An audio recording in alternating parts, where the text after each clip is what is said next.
जय सद्गुरु। मी दामिनी रसोई से जिंदगी तक मध्ये सखीनं तुमचं मनापासून स्वागत। सखीनं आता आहे आवळ्याचा सीझन। ह्या 2 महिन्यामध्ये नोव्हेंबर डिसेंबर मध्ये भरपूर आवळे येतात आणि छान ताजे येतात। आवळा हा सर्वात बहुगुणी आहे, औषधी आहे आणि तो सर्वात महत्त्वाचा म्हणजे पित्तनाशक आहे। ज्यांना पण पित्ताचा त्रास होत असेल किंवा ऍसिडिटी होत असेल तर त्यांनी जरूर आवळ्याचा रस करून सकाळी प्यावा। आणि सगळ्यात महत्त्वाचं म्हणजे आवळे आता या सीझन मध्ये येतात की नाही, तर आवळ्यांचे भरपूर प्रकार बनतात।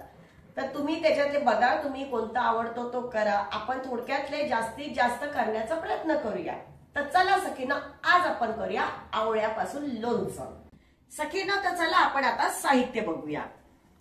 हे बघा, मस्त असे टपोरे मी आवळे घेतलेले आहेत। ते स्वच्छ धुतलेत, पुसलेत आणि थोडेसे वाळवून घेतलेत। का आपण जेव्हा लोणचं करतो तर त्यावेळेस त्याच्यामध्ये थोडा पण पाण्याचा अंश नसला पाहिजे, थोडा पण ओलसरपणा नको, नाहीतर आपलं लोणचं खराब होऊ शकतं। म्हणून बघा, एकदम कोरडे फडफडीत असे मस्त आवळे आहेत।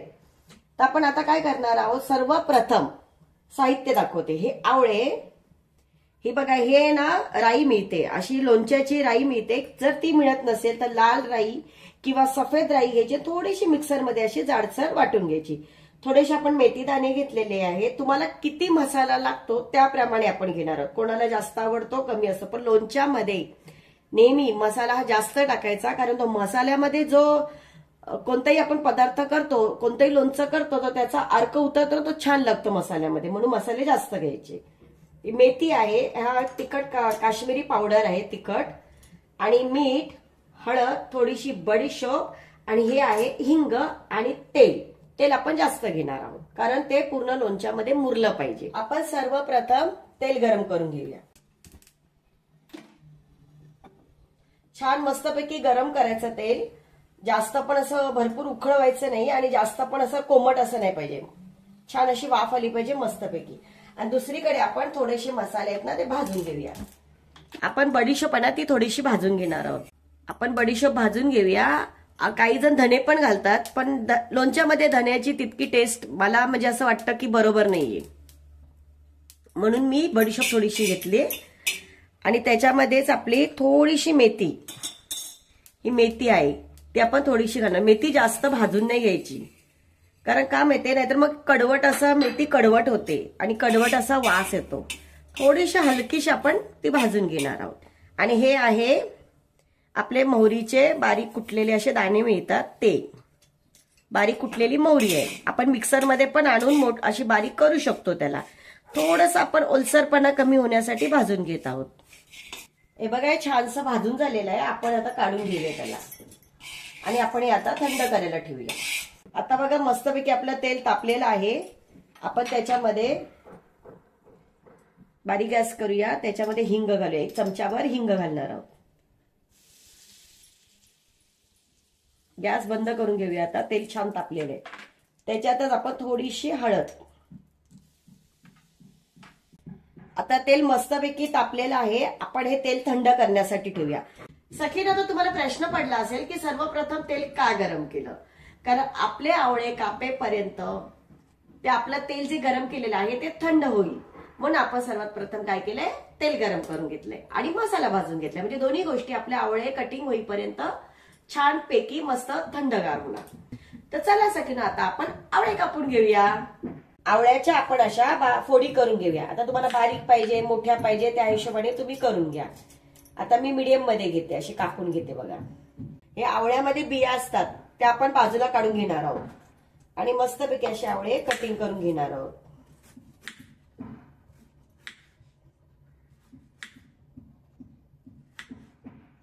आता तुम्हाला जसे हवे तसे आवळे तुम्ही कटिंग करू शकता। कोणाला अशा बारीक फोडी खायला आवडतात, कोणाला मोठ्या फोडी खायला आवडतात। आता मी सर्व आवळ्यांच्या फोडी करून घेते। हे बघा, आपल्या आवळ्यांचे ना मस्तपैकी असे बारीक तुकडे छानशे आपण करून घेतलेले आणि बिया काढून घेतलेले। आपला मसाला पण थंड झालेला आहे बनवलेला आणि तेल पण आपलं थंड झालेलं आहे। तर आता आपण आवळ्याचा मसाला, प्रत्येक लोणच्यासाठी कसा मसाला बनवला जातो तो मसाला बनवूया। आपण चवीनुसार मीठ घेणार आहोत।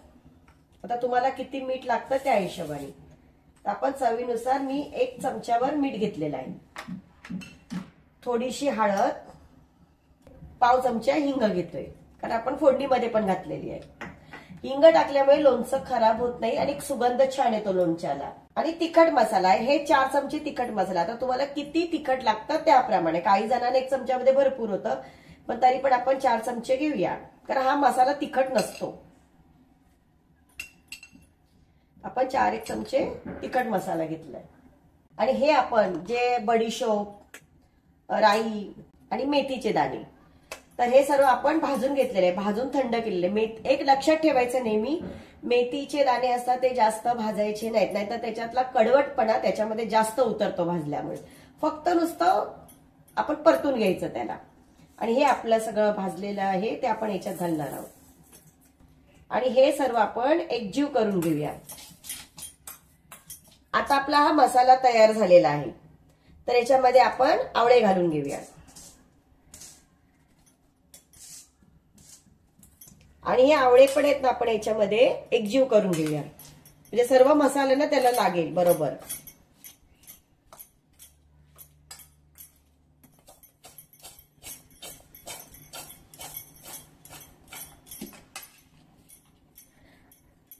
आता मी तुम्हाला सांगते याचं किती मेजरमेंट आहे ते.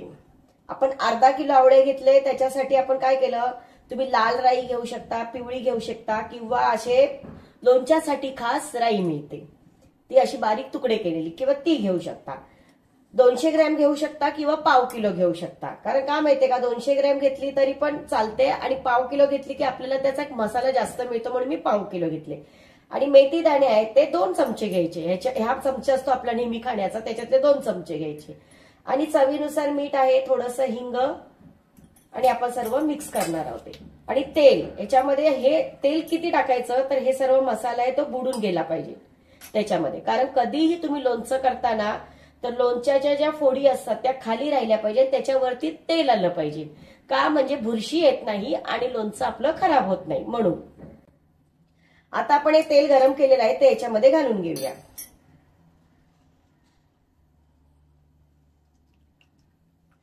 हे लोणचं मुरण्यासाठी आपल्याला 8 दिवस तरी लागतात. जितकं मुरणार ना तितकं ते छान लागत जातं. कोणतंही लोणचं करा तुम्ही, लिंबाचं करा, आंब्याचं करा, कारल्याचं करा, आवळ्याचं करा, कोणतंही लोणचं. जर आपल्याला वाटलं की आपलं तेल कमी आहे याच्यामध्ये, कारण जे मेथी दाणे असतात ना तर ते खेचून घेतं सर्व, राई मेथी, जर आपल्याला वाटलं तेल कमी आहे तर आपण वरतून पण गरम करून थंड करून त्याच्यामध्ये टाकू शकतो. हे बघा आपलं लोणचं मस्तपैकी तयार झालेलं आहे. सखींनो, लोणच्यांसाठी खास महत्वाच्या टिप्स. कधी तुम्ही लोणचं बनवणार ना तर त्याच्यामध्ये मेथी थोडीशी आणि जे मोहरी असते ती जास्त घ्यायची, म्हणजे ते आपल्याला एक मसाला छान लागतो. सखींनो, दुसरी महत्वाची टिप, तुम्ही कधी पण लोणचं बनवणार ना तर ते काय करायचं, कधी पण काचेच्या किंवा चिनी मातीची भांडी असतात की नाही तर त्याच्यामध्ये ठेवायची. प्लास्टिकच्या ह्याच्यामध्ये ठेवायचं नाही, किंवा स्टीलच्या ह्याच्यामध्ये ठेवायचं नाही. स्टीलच्या ह्याच्यामध्ये जर ठेवलं तर त्याला तडका जातो स्टीलच्या भांड्यांना, कारण त्याच्यामध्ये एक आंबटपणा असतो आणि मीठ असतं त्याच्यामुळे. म्हणून आपण काय करायचं, नेहमी काचेच्या भांड्यांमध्ये किंवा चिनी मातीच्या भांड्यांमध्ये ठेवायचं. तिसरी आणि सगळ्यात महत्वाची टीप ती म्हणजे लोणचं कधी पण आपण जेव्हा बनवणार शक्यतो वरती ठेवा, किंवा दुसऱ्या जिथे पाण्याचा अंश नसेल, पाण्याचा हात लागणार नाही अशा ठिकाणी ठेवा. आणि लोणचं तुम्ही कधी पण काढणार तर त्यावेळेस छोट्या बरणीमध्ये घ्यायचं, ते काढून आपल्याला रेग्युलर खाण्यासाठी ठेवायचं. आणि जास्तीचं लोणचं बनवतो आपण ते एक मोठ्या बरणीमध्ये ठेवून द्यायचं. कारण का, मग सारखे सारखे त्याच्या चमचे हलवले जात नाहीत, किंवा कुठलाही वस्तू अशी पाण्याचा हात लागत नाही. आणि मेन, लोणचं काढताना कुठल्याही ओल्या चमच्यानी काढायचं नाही. एकदम सुका फटफडी चमचा असेल त्याच्यानेच काढायचं, म्हणजे आपलं लोणचं वर्षभर छान टिकतं, अजिबात बुरशी येत नाही, खराब होत नाही आणि मस्त चविशीर लागतं. सखींनो, ह्या होत्या आजच्या टिप्स. तर कोणत्याही लोणच्यासाठी तुम्ही ह्या टिप्स वापरू शकता. तर सखींनो, आपलं लोणचं तयार झालेलं आहे, तर आपण ते काचेच्या बरणीमध्ये भरायला घेऊया. चला.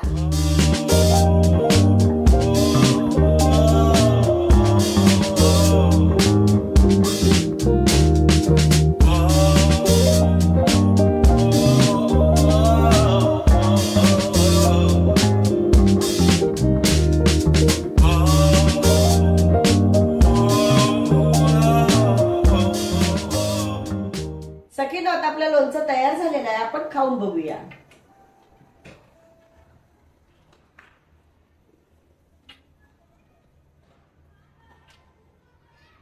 सखींना आपल्या लोणच्यामध्ये मीठ मसाला सर्व खूप छान पडलाय, व्यवस्थित लोणचं आपलं झालेलं आहे.